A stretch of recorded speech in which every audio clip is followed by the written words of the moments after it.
Oh no. That is 100% my fault, Lisa. Oops.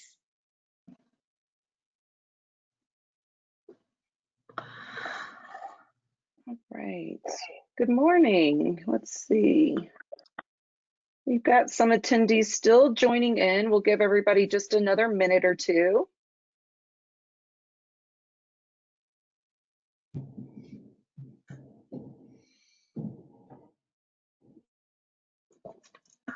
Members are jumping pretty aggressively right now.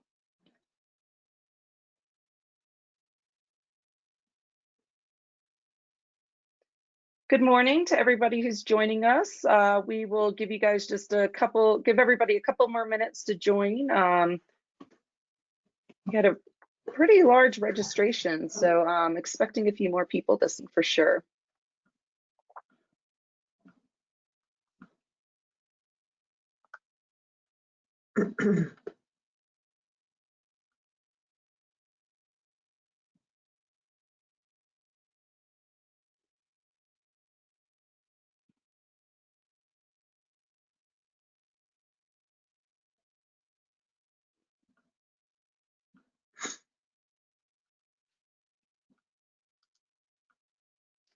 Yeah, just did a big jump there. A couple more minutes, just one or two. All right, well, it's 9:02, so let's go ahead and get started. Good morning. Thank you guys so much for joining us. My name is Blair McGarry, and for those of you I have not yet met, I'm the Executive Director for the Summit Chamber. We are thrilled to have with us this morning Jacqueline Armendariz from Senator Bennett's office, as well as Erin MCuskey from the SBDC and Lisa Wood, an MBA for the SBDC. So she is not a CPA, that is my mistake, an MBA. As we all know, these have been very trying times, and while the PPP has helped a number of businesses, the details really continue to change and can be difficult to navigate. Erin and her team at the SBDC have been on the front lines since day one, deciphering the policies and helping businesses understand what they mean. Erin and Lisa will give us an overview of where the program is today and try to answer any questions that you might have. We also know that while the PPP has helped a number of businesses across the country, the program has been somewhat problematic for our mountain community. The Summit Chamber has had the opportunity to share these concerns with Senator Bennett's office, and they have come up with the Restart program, a bipartisan proposal that would create a more long-term strategy to help businesses recover. We're thrilled to have Jacqueline here to walk us through that program. So really quickly, the way this is going to work, they will give a brief presentation and then we'll move into a Q&A session. And we ask that you submit your questions through the questions or the chat panel, whichever, either one works just fine. We will try to get to all of those questions, but if we run out of time, we will follow up and get that information out to everyone. This session is being recorded and will be available for review this afternoon on the Chamber's Facebook page. So again, without further ado, I'm going to go ahead and turn it over to Jacqueline and go from there. Hi, good morning, everybody. Thank you so much for this important invitation so that, I can share with you what Michael is working on. As well, I will be here to listen and record these concerns. And so introduction about myself is I am the Small Business Crisis Response Lead for Senator Bennett's team. And so the reason I'm here to talk to you about Restart today is, as our presenters mentioned, that we're really looking at the future, right? Here we are in June. And so I'm so sorry that for whatever reason, technical difficulties, I was unable to join via video. So please bear with me here. So I'm just going to kind of read the slides like slide one, and so I'm presuming that we are on the title slide, which should say that the Restart program. A key point to note about this is that this is a bipartisan proposal, and as we mentioned, this legislation is really crafted to support the hardest hit small and mid-sized businesses, and that is through the future, right? Because we're already halfway through the year. So if I may say next slide. And so this is the slide that should read the Restart program, talking a little bit about the background. So as we mentioned, obviously many of us are familiar with PPP, and from my seat, I've been able to see a lot of the difficulties that have occurred, frankly. And so some of those center around the payroll aspect of things. And so when it comes to the background that we've been gathering when we've been on these calls, we've been collecting the information of how to tweak and craft legislation that is really helpful. We have our eyes on the hardest hit businesses who've seen a sharp decline in revenue, small businesses. I'm sure probably some of the folks on this call had a tough time finding a lender because that banking relationship may not have existed. And of course, our minority-owned, women-owned, and rural businesses. And so when we've been talking about PPP, one of the biggest things that many of us encountered, right, is that 8-week duration was extremely challenging. And so we know now, for a point of clarity, that the Payroll Protection Program Flexibility Act, which was recently passed legislation, did expand that to 24 weeks, but that's not enough. And so also, some of the other limitations that we've been hearing about from our Coloradoan constituents was the payroll loan size, the 25% cap on non-payroll related expense forgiveness, which, as you note here on the slide, it wasn't in the statute. And of course, too, artificial rehiring deadlines. And so that's why, if I can say next slide here, we're going to throw in some data points to kind of really underscore the urgency of what a real solution looks like. So as you can see, this is from the Census Small Business Pulse Survey, and it is particularly dated very current for June. And so you can see here, and maybe some of these points really resonate with the folks on this call, but we're seeing right now 4 in 5 small businesses reporting that the pandemic has had such an effect, a negative effect on their business. It's large or moderate. Like, this is noticeable, right? Of course, we're in a pandemic. And then on top of that, looking at the future again, which is in large part what the Restart Act is centered around. But so according to this survey, 3 in 4 small businesses don't have enough cash on hand to cover more than 2 months of business operations. And so obviously urgent. And on top of that, when we're hearing that 40% of small businesses believe it would take over 6 months for their business to return to normal level of operations, that's the rest of this year. And then there's a painful 10% who believe that, their business will not ever return to normal level of operations. And so again, that's why this legislation kind of focusing on the hardest hit businesses. And so if I could say next slide, please.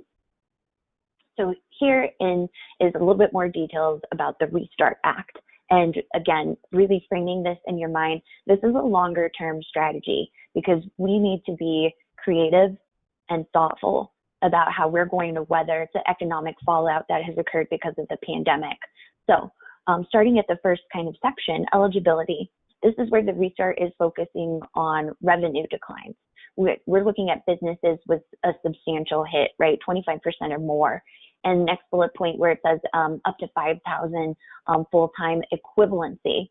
So, that means that if you had potentially 2 employees and they're working together with their schedules, a full-time equivalency sort of a thing. And so loan size here, you can see that it's up to lesser 45% of 2019's receipts or 12 million.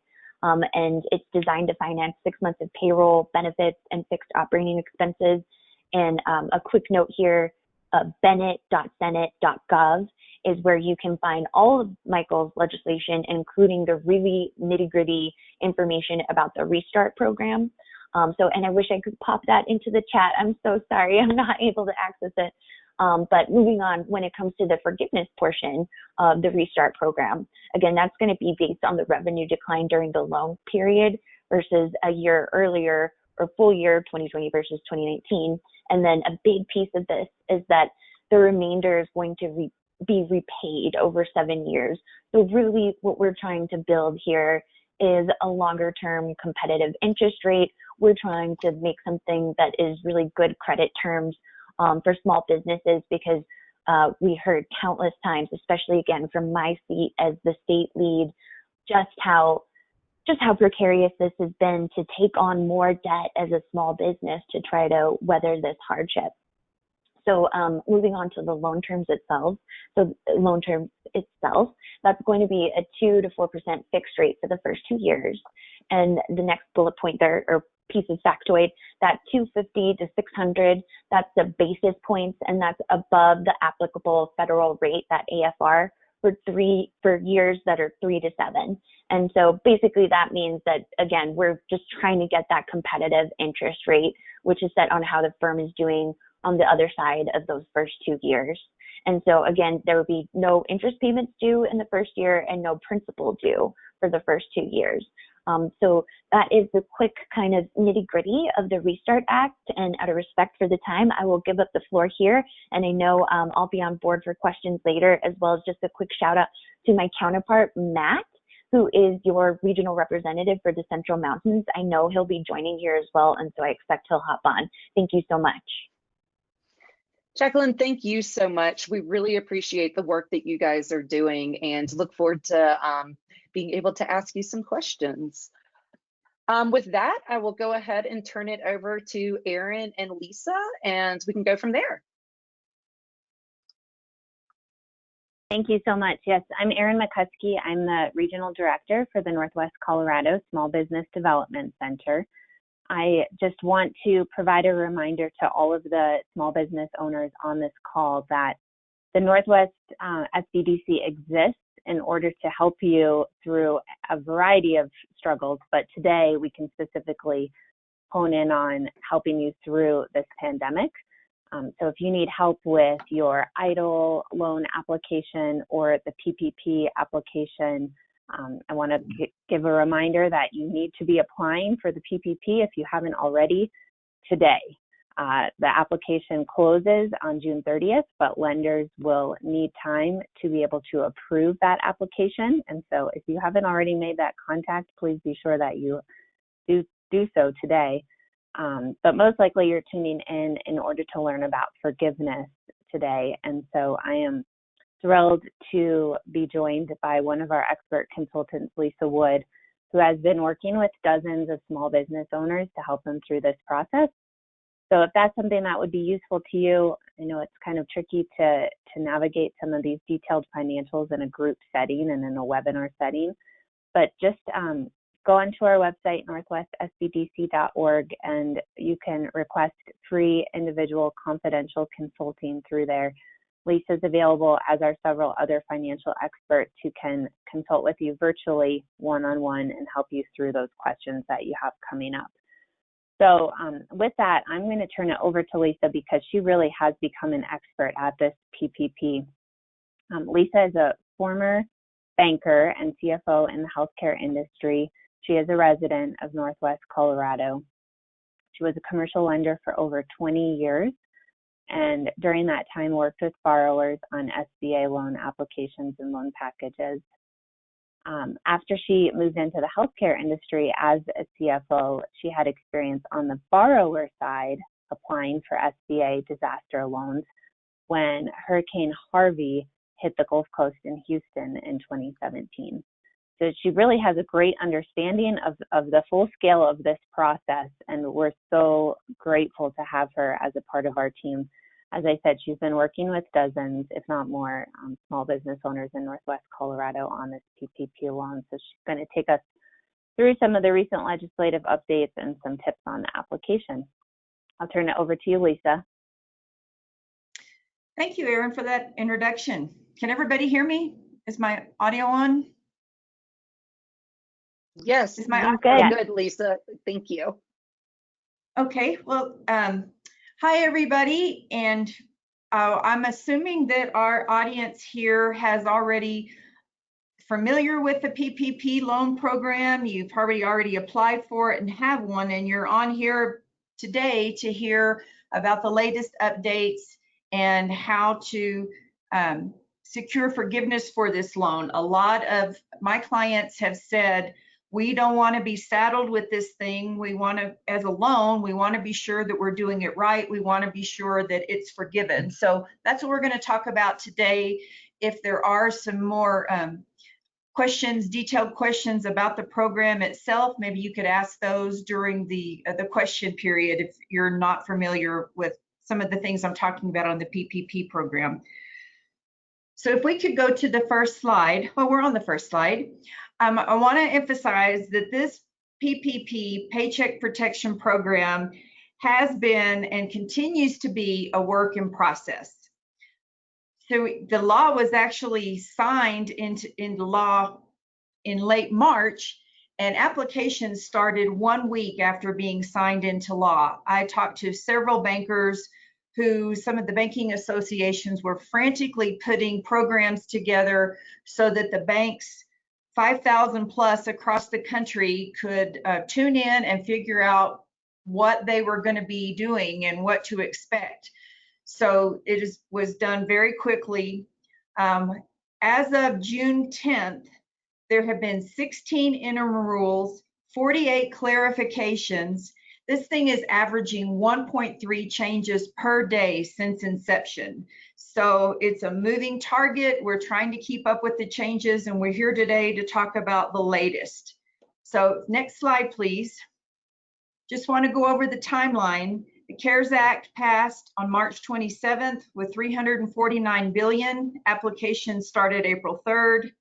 It ran out of money pretty quickly. CARES Act 2 was passed and gave it additional funding.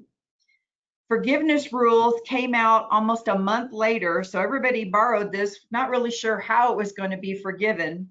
We got our first loan application for forgiveness out in early June. That was version 1. It was 11 pages and frankly pretty confusing. Next slide. Our PPP Flexibility Act just passed June 5th. And the version 2 of the forgiveness loan application came out June 16th, and we're going to be talking about that one today. Just a note, there is still over $100 billion left to lend, so they still have a pot of money as of mid-June.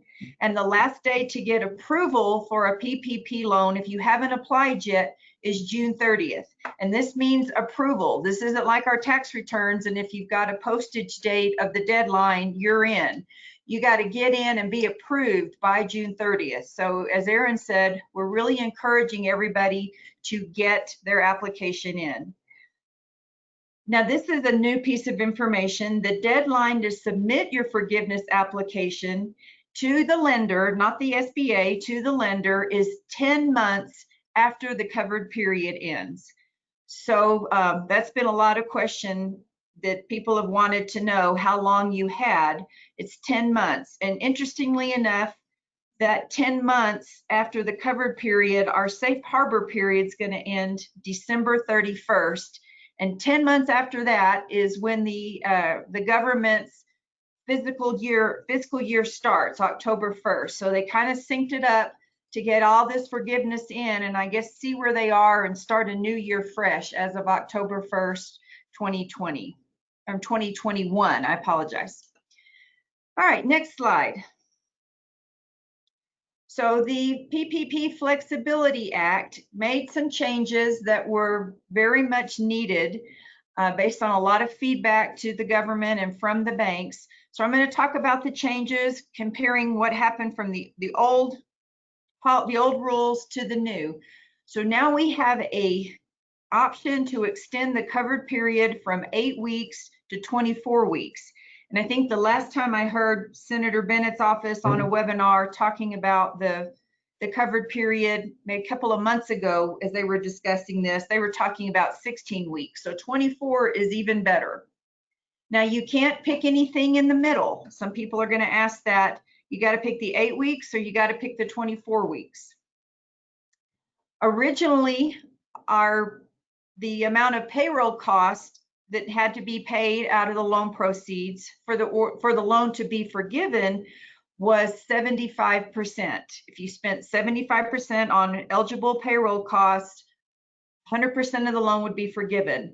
The new rules have lowered that down to 60%. The safe harbor deadline, all this had to be done and paid by June 30th. Well, now your head count, your FTE count, it has now been extended to December 31st. So you got another 6 months on that. There's some additional fixes on what happens if you cannot rehire employees or similarly qualified employees. So you've gotten some flexibility on that. And there's also some fixes on not being penalized if due to CDC rules or OSHA rules that you're not able to hire the same amount of people back because of, for instance, restaurants, you're only at 50% capacity. You don't need the same staff you had prior to the pandemic. So there are some rules to help folks out on that. Next slide. Now here's another good one. Originally, any unforgiven part of a PPP loan would be put on a 2-year repayment. That's a pretty fast repayment. So the fixes are extending this to a 5-year repayment. So that's going to be a longer amortization and lower payment. So give some people relief. Next, the payment deferral period. Originally, when you got the loan, that started the clock, and you did not have a loan payment to make for 6 months. This has been changed very favorably now. You don't make a payment for 6 months after they determine your forgiveness amount. So if you are waiting your 24 weeks and then take your 10 weeks to pay or to file for forgiveness, according to the old rules, your payments would have started, but now it is 6 months after it's all sorted out on what, if any, you'll still have to repay that wasn't forgiven. The next one is that borrowers can defer payment of their Social Security taxes, that's their portion as the employer, owed on wages between March 27th to December 31st.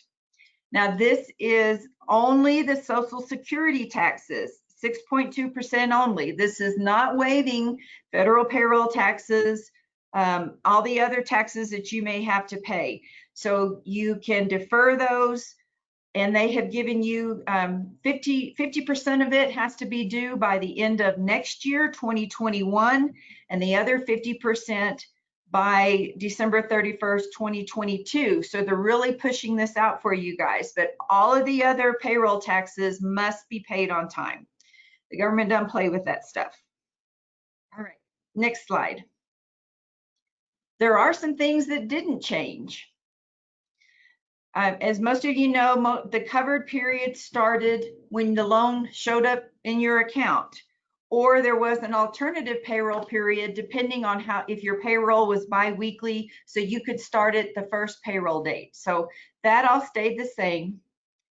The payroll costs that are eligible to be counted as payroll costs for forgiveness stayed the same. Wages, tips, group health insurance, retirement benefits, and then your state and local payroll taxes. A lot of questions were about this, but it has been the same, is the payroll taxes, whether you paid them or incurred them, because some people said, what happens if my 8 weeks runs out and we haven't issued paychecks yet? We pay a week after the pay period ends. If they were accrued in that pay period, incurred, you get to count those toward forgiveness. And nothing changed on what you can use on non-payroll expenses. So it's still rent, mortgage interest, and utilities. So all that is the same. You can elect to take longer to pay those things. Next slide. Of course, as I said earlier, we're still a work in progress. So I expect some of those 1.3 daily changes to include some of these questions that are still needing clarification. So we don't know yet if you'll need to maintain those full-time equivalent employee requirements over the entire 24 weeks if you choose that instead of the 8-week. So we're still waiting on clarification. Most of everybody who got PPP loans got it based on a formula for 2.5 months of payroll, and this is a lot longer, 24 weeks. So that's still got to be addressed and clarified. what documentation is needed for employers that use that safe harbor provision where they cannot rehire or hire similarly qualified workers. We still need some guidance on that. At this point, I'd be recommending if you make a phone call, document it, date, time, who you talked to, and a summary of what was discussed, what they said. If you get a text, take a screenshot of it from an employee that won't come back or can't come back. If there's newspaper articles in your community about the lack of workers, I know there's been a lot about the J1 employees that aren't going to be coming back this year, especially in Grand County where I live. So anything and everything, more documentation is always better than less documentation, because I'd rather have it and not need it than need it and not have it. So document, document, document until that is all clarified. How should employers perform that salary hourly wage comparisons? There's still some questions on this. What do we do if you've got an employee that your pay rate's the same, but they're working 25 hours instead of 40? Or what if you're paying your employees the same, but because they're paying the same hourly rate, but in the case like of a waitress, their tips are down. If you've got salespeople, their commissions are down. So there's going to have to be some clarification on how that is done on the forgiveness part of it. And then on the Schedule C filers, that's a lot of sole proprietorship businesses, individually owned or even a group owned. Right now, the forgiveness was 8 weeks out of the year. And now is it going to be 24 weeks out of the year? So we've got some clarification on how that's going to be looked at on, your comparisons of last year to this year and how that's going to be calculated. So still a lot of clarification is coming. Next slide. So you're this far and you're ready to go ahead and start taking a stab at the loan forgiveness application. As I said, it came out just recently on my timeline slide. And so if you go to the link, it will give you the most revised one. This one just came out June 16th. If you started on the 11-page version 1, I'd encourage you to tear that one up and start over. This one is only 5 pages, so they've simplified it. So be sure before you actually send it in, you might want to check the website again and see if it changed again, and make sure you send in, because they're getting better each time. So make sure you're sending in the most recent and the best one. Next slide. Oops, back up one. There we go. So in pure typical government fashion, they kind of put this form together backwards. You really need to start at the worksheet in the back and work your way forward, because all the numbers kind of roll forward. So if, I don't know, Erin, were you able to put up a visual of the application? I wasn't, unfortunately. It's such a detailed application that it's hard to get it to fit on a screen. Okay, well, let's talk about step 1. On page 4 of the 5-page application, there is a worksheet, and that is what really needs to be filled out first if you have employees. So there is they'll want the name. If you run out of room, if you're a large employer, the 6 or 8 spots here aren't going to do it. Put it in an Excel spreadsheet, but you'll put the employee's name, and the employee identifier is the last 4 digits of their social security number. Cash compensation will be their W-2 wages and tips, commissions, etc., which would be technically be on a W-2. Average FTE, which stands for full-time equivalent. If it's a full-time employee, it's going to be 1, because it's based on a 40-hour week. So they work 40 hours, they're a 1. If you have somebody that's part-time, 20 hours a week, they'd be a 0.5 FTE. Basically, you divide the number of hours they work by 40 on a weekly basis. The salary and wage reduction is if you are giving those people what I talked about earlier, less hours at the same pay, or they're getting the same pay, but they're still taking a pay cut because they are missing tips and commissions. So there is some information in the instructions on how to fill that out. Hopefully, most of you aren't going to be dealing with that, but we can go one-on-one with a consultant on any questions you have on working on that one. Basically, then on table 1, you're going to total those up. Table 2 is if you have any employees that are making over $100,000 a year on an annualized basis. So they go in a separate table on table 2. And there's some formulas down at the bottom there on that page. When you get through that, then you're ready to go to step 2. Like I said, we're going backwards, working forward. The PPP schedule on page 3 takes its numbers, some of its numbers, off of the worksheet. So on that one, you will then put your information off the worksheet, and you'll also put some things, the cash compensation piece out of the table, and then any other health insurance, retirement, all those other things. So it'll go on that one. For those of you who are sole proprietorships, there is a spot on page 3 where you would put your distributions. If you didn't take W-2 payroll, you would put your distributions there. All that's going to add up nicely to your total payroll cost. And that's the big number that you're really looking for.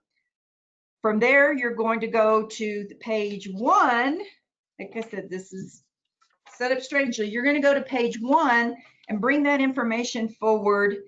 There's some other, it's going to ask you your loan amount. It's going to ask you your payroll cost. And then it will tell you to pick the smallest of them, and that's your PPP, hopefully your PPP loan amount, and you're 100% forgiven. The last step is you finish all the rest of this disclaimers where you're agreeing and acknowledging and say, I'm telling the truth. You sign that, and you're ready to submit it to your lender. Well, the main thing is I don't want people to be intimidated by this. It's really, it's a lot better than the 11-pager. If you just follow the instructions, call for help if you need it from an SBDC consultant or your finance professional. If you have a CPA or a tax advisor, it can probably help you with this. But if you just start at the beginning and work your way forward, maybe do it in pencil first, you can get through it. You can get this done. One thing that's very important is to check with your lender to make sure they think the same thing about the forgiveness rules as you do and what kind of documentation. Don't call the SBA, check with your lender, because each one gets some flexibility on how they're going to verify that interpretation, because they are the preferred lender for the SBA, and the SBA is going to, for the most part, go with their recommendations. So make sure you're on the same page as them. Also, check with your tax advisor, as there may be tax consequences to you on some of these. Some of these expenses may not be deductible if you go through the forgiveness process. So check with them and make sure that for getting forgiveness for this in all or some part is going to be advisable by them. All right, next slide. We can take some questions. Fantastic, Lisa. Thank you so much. It really sounds like you guys are navigating a lot of changes on a very daily basis. 1.3 changes a day, that's a lot. So one of our questions, when you use the PPP for payroll, can you still deduct the payroll and utilities from your income tax as a business expense? That is something you're going to need to check with your tax advisor. Under the original rules, they were not tax deductible, but I had understood they were going to try to be fixed, but I haven't seen anything that part got fixed yet. So I would check with your tax advisor on that. Because I believe Senator Bennet office a few months ago was saying the original intent was not to penalize people that way. Great. Here's another one. We plan to use the 8-week period. I have only a handful of staff and one of them quit during the 8-week period. I heard that won't count against us, but can't figure out how that works on the application/Schedule A. Well, on the application, well, on the worksheet, you would put what you paid that person. And I don't know if this person replaced the person that quit in the middle of the 8 weeks. If they quit in the middle of the 8 weeks, you would put the replacement person's name down too. Put the first person and what you paid them, whatever that was during the 8 weeks, and then put their replacement and their numbers as well. Right. Let's see. There are a couple of hurdles that small businesses have to clear to qualify for forgiveness.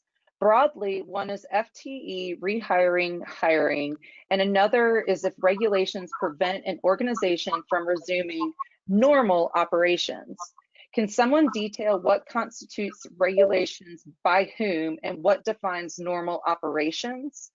Specifically to the FTE safe harbor exemption. Local health departments can prevent businesses from operating normally, not federal organizations. Yes, and that is something to be addressed in the question still needing clarification. Now the, let's see. I believe that listed that about the CDC, OSHA, and the Health and Human Services right now are the authorities on the guidelines that would have impaired your ability to open up and hire everybody. So that's something that is kind of a more nitty gritty that probably ought to be taken offline, but there's going to be some way that you document how this affected you and how you were unable to hire these back. If you're at 50% capacity, you only have 10 people in at a time, and you're a 50 capacity something, there's going to be some ways that you document that. But it's going to be, from what I understand too, it's not going to be local things. It's going to be the federal guidelines that were put out that affected your business that you'll be able to have some safe harbor with. Great. Well, that's kind of perfect timing for Matt jumping on. Hello, good to see you. It kind of goes, I think this is definitely for Matt and Jacqueline.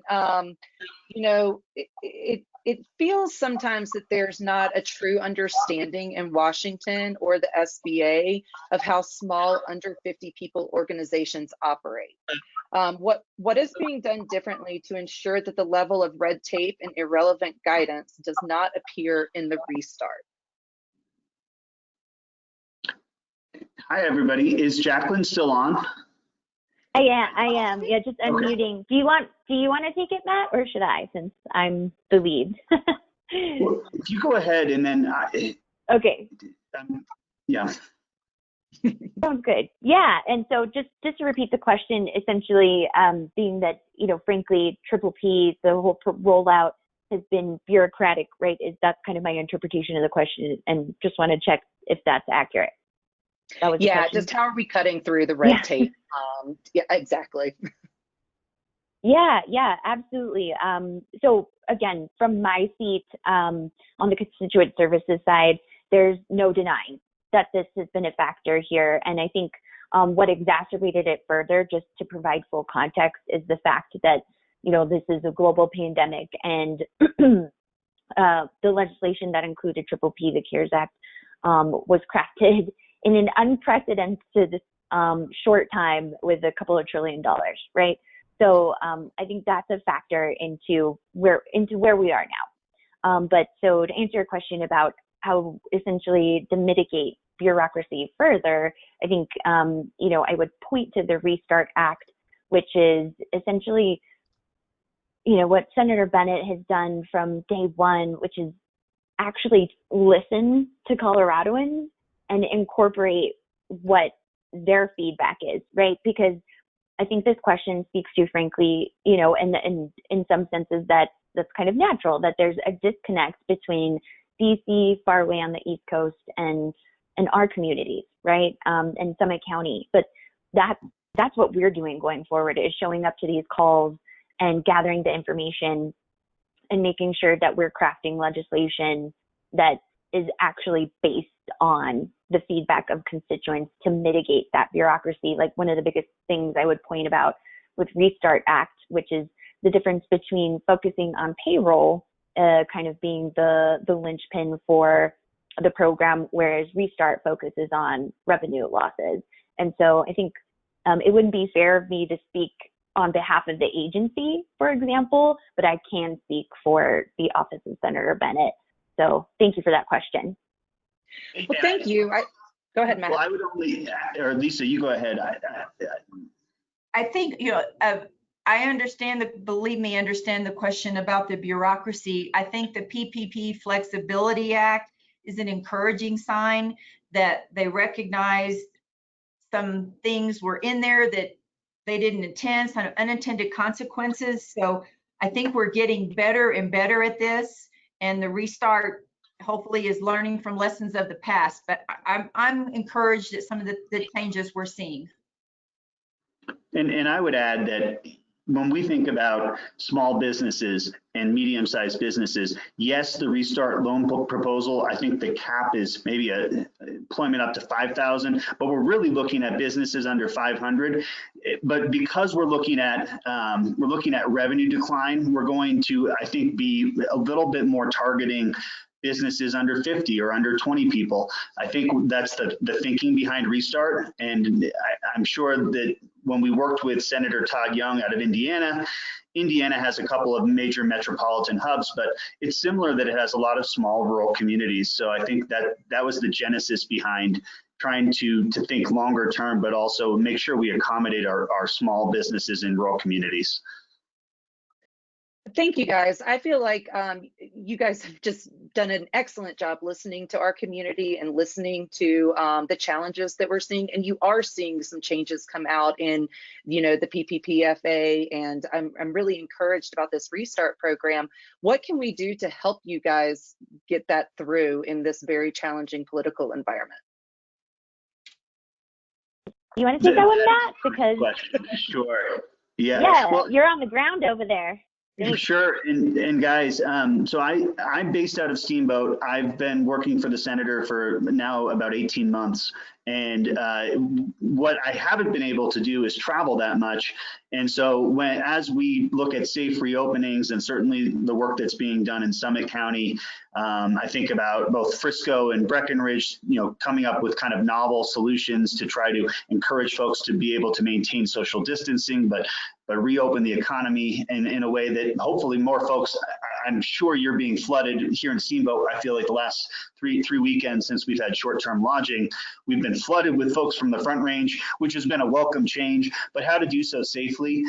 Part of what I hope we're going to be able to do is to convene some more discussions, maybe even a roundtable, and do something in the context of either working with the Summit Chamber, maybe with certain towns or certainly the commissioners, the Northwest COG, but to try to figure out how we can continue to listen to you guys. I think in this polarized political environment, if folks are interested in being either a validator, so as we release this legislation, we have a list of business owners who are supportive and other organizations. You can get in touch with me and we'll figure out how to make sure that for those that don't have my phone number or email address, that you can get in touch.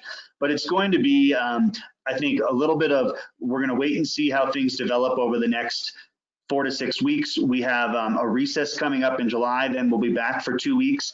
And I think working with our Republican colleagues, and that's where it's so important, like with Restart, having a senator like Todd Young, who's a thoughtful Republican senator, to try to build this bipartisan coalition. So that's where working with chambers, working with local businesses to try to expand that coalition. It'll make it far easier as a major response package comes together, that this will be a part of it. I don't think this will be a standalone bill, but the idea is that this is a marker that we've set so that we can get feedback and then hopefully see it become part of a major, what we're calling the COVID-4, where COVID-3 was the CARES Act, and we've had a COVID 3.5, which was the extension of the PPP that was passed in early June.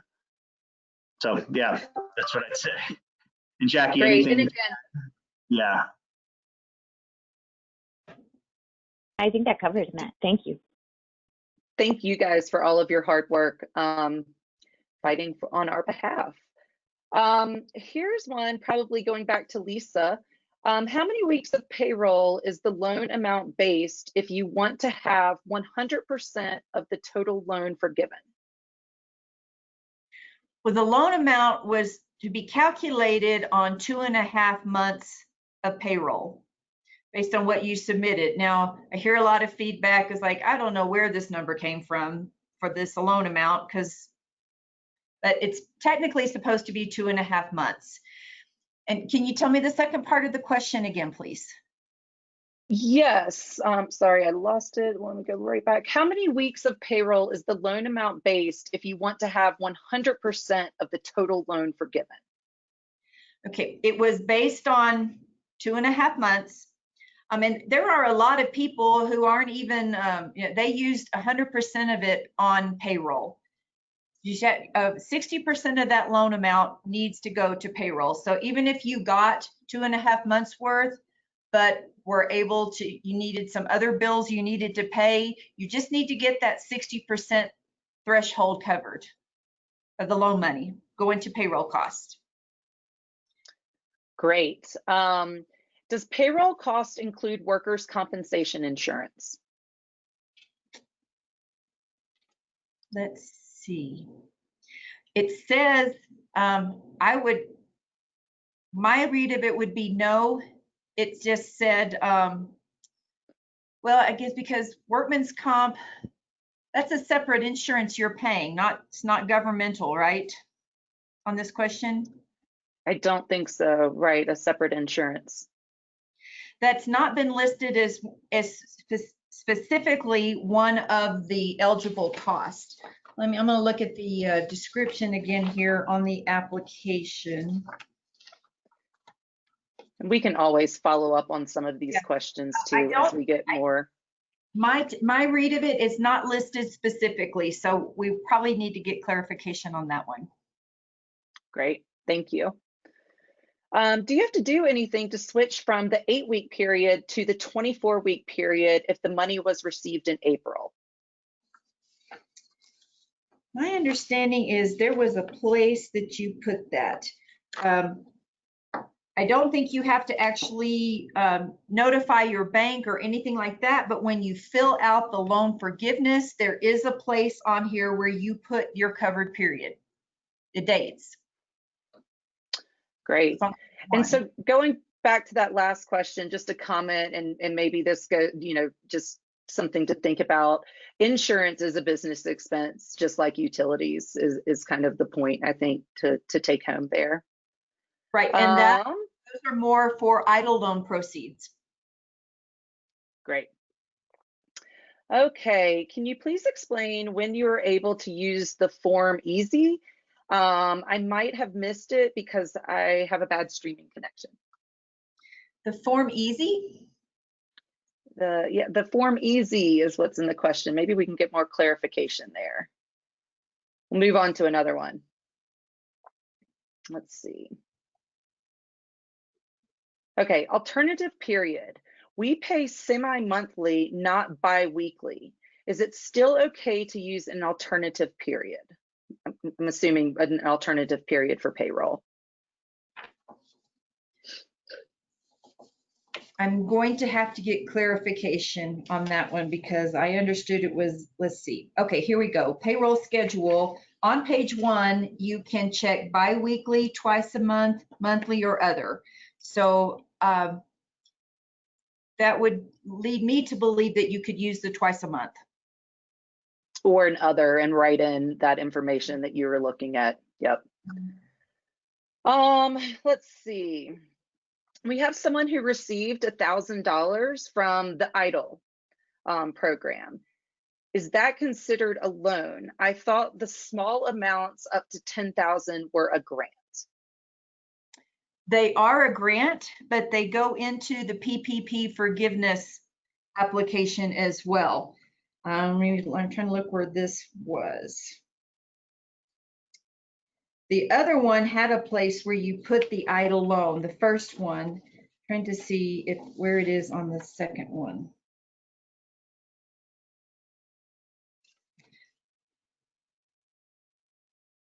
We're probably going to need clarification on that as well, because I am not seeing on the 11 pager it had a place, but I'm not seeing it I'll jump in and clarify just really quickly that Lisa started off explaining this, that it is a grant. However, you do still need to meet the requirements for forgiveness. And so if you also got the PPP, say your PPP was for $50,000, that $1,000 would reduce your amount of PPP forgiveness that you're eligible for. However, if you go ahead and complete, we're presuming, if you go ahead and complete the PPP forgiveness form and you meet 100% of eligibility, then the entire amount should be forgiven. Hopefully that makes sense. Yes, they've changed that from the first one. Great, thank you. So this person is asking, there's definitely no way to apply for forgiveness in between that 8 and 24 week period. So they're asking, is there any disadvantage to waiting 24 weeks to apply for forgiveness? They're interested in pursuing this in order to not risk it and pay out the full loan to payroll, but we hit that amount at approximately 10 to 12 weeks. Well, if it's going to take you 10 to 12 weeks to pay the payroll costs to meet the criteria for forgiveness, you would probably need to go with the 24 weeks. I have a lot of clients that have already spent the money well before the 8 weeks was over.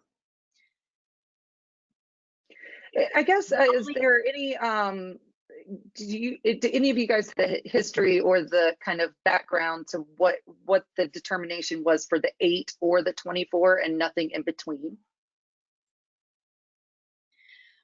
We had a webinar June 10th with Steve White from the SBA. He didn't give any rationale. He just said, no, you can't pick a number in between. It's 8 weeks or 24 weeks. The only thing I would say to your last question was there's still some clarification we need to get on maintaining that full-time equivalent number through the entire 24 weeks. So if your person is taking 12 weeks, we need some clarification. What happens from week 13 to 24 if his FTE count goes down? Right. And we don't know that yet. Great. Here's another one. We have not received guidance directly from our lender. Do we need to wait until we are invited to apply for forgiveness to fill out and submit a forgiveness application? You don't need to wait, but they may not be ready to get it. So I would check with your bank or your lender. There are some non-bank lenders in there too. Great. All right, here's a question. Is this the final application or will there be other changes? If we are waiting for 24 weeks, should we wait to fill this out even if we've met the criteria at say 12 weeks? 1.3 changes per day. I don't know if this is going to be the final form. I said they cleaned it up a lot. I hope it's the final form. Matt, do you have any insight on that? I can step in there. Just simply, I work with the SBA directly. Is you know, you're spot on, and frankly, having to be very candid that there will still be changes. So it wouldn't be fair to guarantee that this is the final form. But I think this is the right time to make a plug for our constituent services. And so I would like to share my email. And of course, Matt is your regional representative. But simply, if there's anything SBA related, particularly EIDL is a lot of what I've been seeing, but also PPP, we can step in, contact us through constituent services, and we can try to assist. So I'm just going to plug my email really quickly. And so that's my first name. It's Jacqueline, and that's JACQUELINE _, followed by my last name, Armendariz, and that's ARMENDARIZ at bennet.senate.gov. And so, we touched on it earlier. Bureaucracy is a huge challenge here. So please keep in mind that our constituent services are precisely here to help to elevate your concerns, to mitigate the bureaucracy as much as we can within the power of our office. So thank you. Yeah, Jackie is fantastic. And if anyone if you didn't get that, you can always reach out to me and I can put you in touch with Jackie. Yep, and we've got Matt's email address, I think, up on the screen, and can reach out to him. And we can also get in touch with these guys when we need to. So if you need to reach out to them, One thing I will comment, I printed out the original 11-pager, and kind of worked my way through it. And then when this 5-pager came out, because I had already gone through that process, it was easy to see, oh, well, they made this easier and they cut this out. And because I seemed like I had a working knowledge, so to speak, from the 11-pager to go to the 5-pager. So it certainly wouldn't hurt to go through the 5-pager. And if there is a different version, next time you're just that much more familiar with it and be able to get through it faster. Absolutely. So we do have some more questions coming in, but I want to be sensitive of time. I guess really quickly we'll go to Matt and Jacqueline. Was there any traction, or is there going to be any traction for legislation regarding automatic forgiveness for loans less than a certain threshold? Hey, I will jump in just to say that it hasn't come across my desk in my seat as the lead, but I sure would appreciate, I know that we're working together in partnerships for any follow-up. So if there are a little bit more specifics, because that's precisely part of why we undertake this process, is to understand what you're hearing. And so to be honest, again, I have not heard about automatic forgiveness legislation further yet. But sounds like I need to be doing the work to dig on that. So Matt, do you have anything to add on that? Maybe it's come across your desk? It was something that came up, boy, this was back in maybe April when we were talking about the CARES Act. I have not personally, it hasn't crossed my desk recently. I guess I'd love to learn more of the specifics. So Blair, if you wanted to put the business owner in touch with us, we'd happily look into this a little bit more. I think there's going to be a give and take when these next discussions get closer to real legislation on the Senate side. Obviously the House, I don't think there was anything in terms of automatic forgiveness in the HEROES Act, which is what the House passed.